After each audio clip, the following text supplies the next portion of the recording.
حياكم الله يا حبايب. صدقوا لو قلت لكم إنه السعال المزمن الجاف قد يكون سببه ارتجاع الحمض من المعدة إلى المريء، ما بتصدقوناش.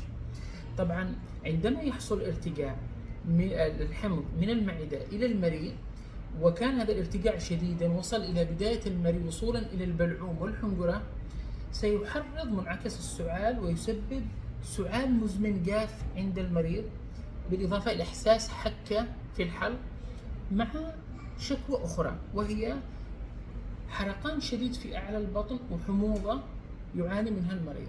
ويكون هذا السعال المزمن الجاف بعد ما يأكل وجبات ثقيلة، لما يأكل وجبة ويتسطح بعدها. دائما هذه الأعراض تترافق مع هذا السعال المزمن الجاف عند المريض.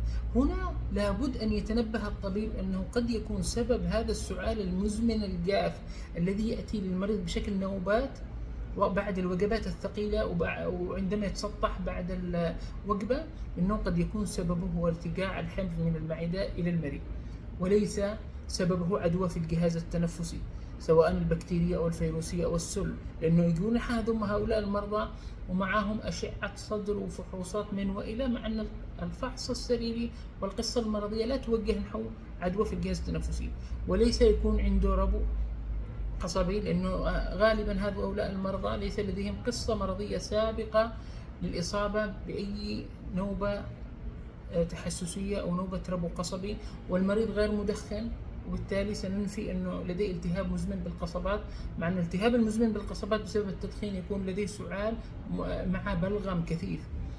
يعني أحيانا يجي لنا المريض وقد معه إيكو قلب وتخطيط قلب كهربائي، لأنه ضعف العضلة القلبية واحتقان الرئتين بالسوائل الناتج عنها يسبب سعال مزمن جاف.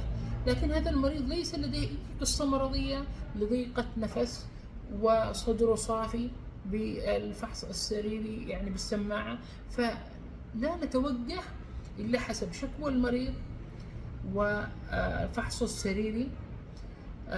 وبالتالي عندما نرجح أن ارتجاع الحمض من المعدة إلى المريء هو السبب هذا السعال المزمن الجاف، ونؤكد التشخيص مثلا بمنظار هضمي علوي إذا سمح الأمر، وأعطيناه العلاج المناسب، نجد أنه يرتاح من أعراض الارتجاع المريئي اللي هو الحرقان الشديد والحموضة والألم أحيانا وقت البلع، وينتهي عنده هذا السعال المزمن الجاف اللي أزعجه كثيرا.